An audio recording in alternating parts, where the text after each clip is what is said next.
Hello students, स्वागत है आपका हमारे इस प्यारे से चैनल बायो वाला में। आज हम करने जा रहे हैं प्रोकैरियोटिक सेल। अब तक हमने सेल चैप्टर में क्या क्या पढ़ा था। हमने देखा था सेल किसने डिस्कवर किया, ओवरव्यू देखा सेल का बाहर क्या होता है, सेल के अंदर क्या क्या पाया जाता है, देखा कि अलग अलग तरीके के कैसे सेल्स होते हैं, उनकी शेप्स क्या होती हैं, उनके साइज क्या होते हैं, उनके फंक्शन क्या होते हैं। अब हम सेल के अंदर घुसेंगे अच्छी तरह। अब हमने पढ़ा था, पिछली क्लास में मैंने आपको बताया था प्रोकैरियोटिक सेल और यूकैरियोटिक सेल। तो हम शुरू कर रहे हैं प्रोकैरियोटिक सेल। आज हम प्रोकैरियोटिक सेल खत्म करेंगे और कल की क्लास में हम यूकैरियोटिक सेल शुरू करेंगे, वो थोड़ा बड़ा है। चलिए आइए देखते हैं प्रोकैरियोटिक सेल को हम क्या और क्या कहते हैं। बैक्टीरियल सेल भी, जो बैक्टीरिया का सेल होता है उसे ही हम प्रोकैरियोटिक सेल कहते हैं। ये जो प्रोकैरियोटिक सेल होता है, इसके अंदर कोई वेल डिफाइंड न्यूक्लियस नहीं होता, कोई ऑर्गेनेली नहीं पाई जाती। एक ऑर्गेनेली सिर्फ राइबोसोम है जो इसके अंदर पाई जाती है प्रोकैरियोटिक सेल के। प्रोकैरियोटिक यूकैरियोटिक सेल में हमने पढ़ा था बहुत सारी organelles, mitochondria, chloroplast, lysosome, Golgi apparatus, vacuoles, nucleus, nuclear membrane, सब कुछ पाया जा रहा था यूकैरियोटिक सेल में, लेकिन ये सब चीजें प्रोकैरियोटिक सेल में नहीं है। तो well defined nucleus is absent. एक न्यूक्लियस जिसके आउटर मेम्ब्रेन है, जो एक वेल डिफाइंड एक जगह पाया जा रहा है, वो इस चीज में इसमें नहीं है। इसमें न्यूक्लियस की जगह न्यूक्लियाइड पाया जाता है, एक रीजन जहां से उलझा पुलझा क्रोमेटिन मटेरियल जिसमें डीएनए होता है वो प्रेजेंट होता है कहीं सेल, किसी जगह एक सेल में, कहीं को भी एक कोने में को, उसे हम कह रहे हैं न्यूक्लियोइड रीजन।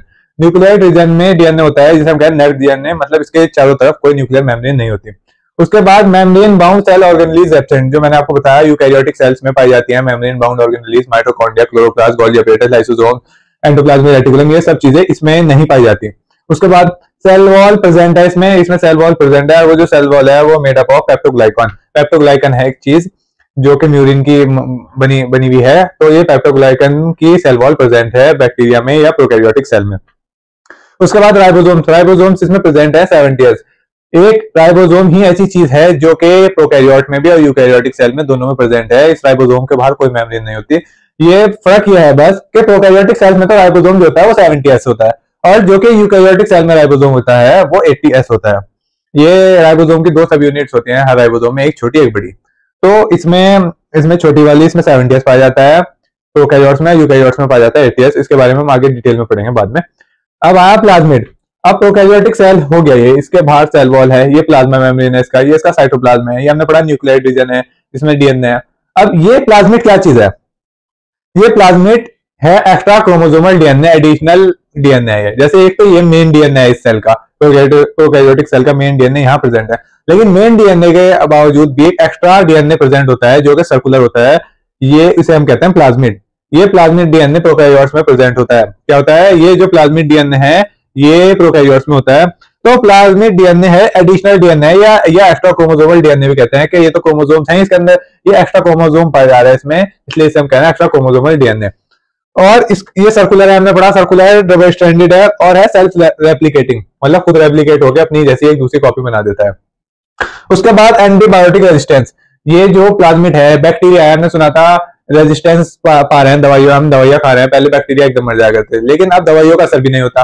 तो वो एंटीबायोटिक रेजिस्टेंस जो है वो इनमें आ गया है बैक्टीरिया में, वो सिर्फ इस प्लाज्मिड डीएनए की वजह से आ गया है। ये एंटीबायोटिक रेजिस्टेंस इसमें प्रोवाइड करते हैं बैक्टीरिया में, जो कि बैक्टीरिया को मरने से बचाता है। इसे हार्श कंडीशन में भी सर्वाइवल सिर्फ इस प्लाज्मिड डीएनए की वजह से ही होता है। तो ये जो हम एंटीबायोटिक रेजिस्टेंस है ये हम आगे डिटेल में पढ़ेंगे बायोटेक्नोलॉजी में। उसके बाद एक और चीज है, प्रोकैरियोट्स में है सेल वॉल एक्सेप्ट माइकोप्लाज्मा। एक सेल ऐसा है, प्रोकैरियोटिक सेल जो होते हैं उनमें सबके बाहर सेल वॉल होती है। एक सेल ऐसा है जिसके बाहर कोई सेल वॉल नहीं है प्रोकैरियोट्स में, और उसका नाम है माइकोप्लाज्मा। हमने पिछले लेक्चर में पढ़ा था माइकोप्लाज्मा सबसे ज्यादा स्मॉलेस्ट सेल है, माइकोप्लाज्मा सबसे छोटा सेल है, और माइकोप्लाज्मा प्रोकैरियोटिक ऐसा सेल है जिसके बाहर कोई सेल वॉल नहीं है। अभी हमने ये पढ़ लिया हमने प्रोकैरियोटिक सेल में क्या क्या है क्या नहीं है। अब एक और चीज है मेसोसोम्स, ये भी प्रोकैरियोटिक सेल में ही मिलती है। अब जैसे कि माइटोकॉन्ड्रिया, क्लोरोप्लास्ट, ये सब अलग अलग फंक्शन करते हैं, लेकिन प्रोकैरियोटिक सेल में तो ऐसी कोई चीज नहीं है जो इतने सारे फंक्शन, इन सबका फंक्शन का जिम्मा किस पे है प्रोकैरियोटिक सेल में? तो इसकी जिम्मेदारी इसमें है मेसोसोम्स में। मेसोसोम क्या क्या काम कर रहा है हम देखेंगे। मेसोसोम है क्या? ये जो प्रोकैरियोटिक सेल में प्लाज्मा मेम्ब्रेन या सेल मेम्ब्रेन कह लो इसे, ये अंदर वाली लेयर ये जो होती है, ये अंदर की तरफ एक फोल्डिंग बना लेती है, अंदर की तरफ घुमा के इनर फोल्डिंग, इसे हम कहते हैं मेसोसोम। और ये मेसोसोम बहुत सारे फंक्शन करती है। मेसोसोम किसे कह रहे हैं? फोल्डिंग या एक्सटेंशन ऑफ प्लाज्मा मेम्ब्रेन। ये जो प्लाज्मा मेम्ब्रेन खींच के अंदर की तरफ ऐसे लैमेले बना रही है या वेसिकल बना रही है, ये सब कुछ इसे हम मेसोसोम कह रहे हैं, और ये बहुत सारे फंक्शन अलग अलग परफॉर्म करती है। हम इसके फंक्शन अभी पढ़ेंगे।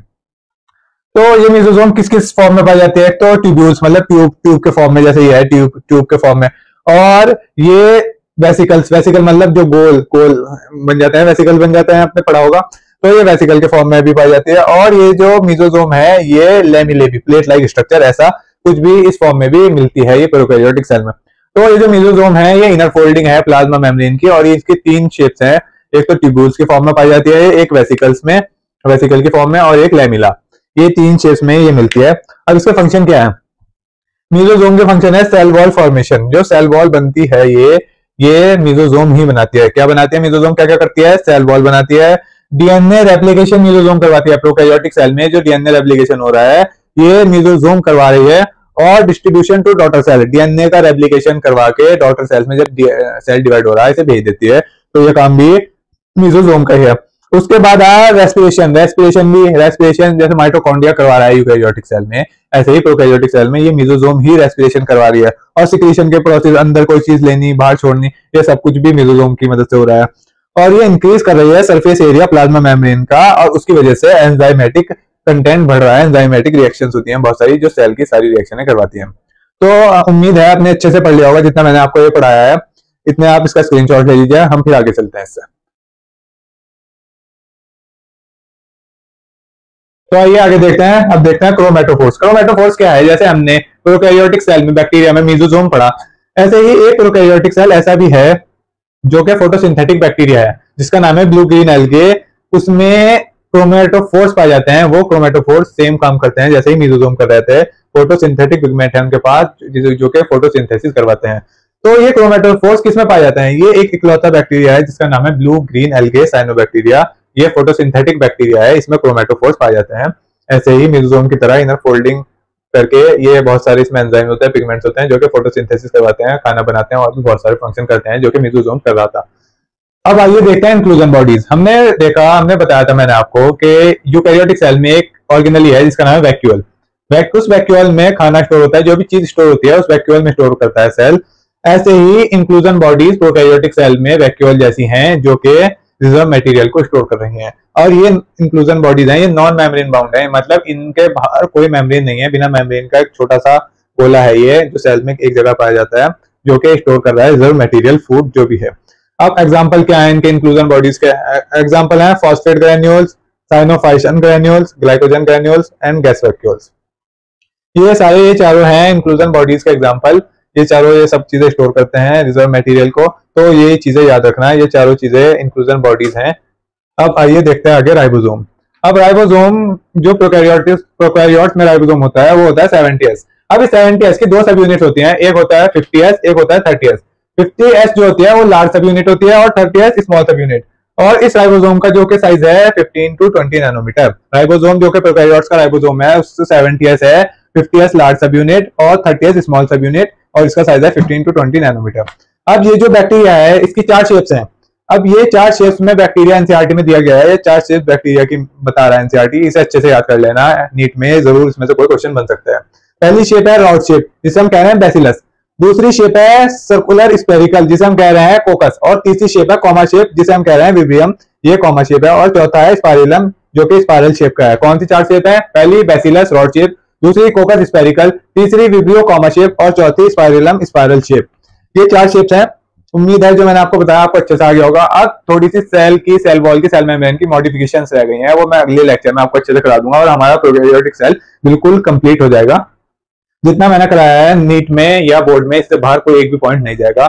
इसे अच्छे से देख लीजिए और एनसीईआरटी एक बार रीड कर लीजिए, आपको सब कुछ आ जाएगा। तो मिलते हैं अपनी नेक्स्ट क्लास में। Thank you so much, all the best.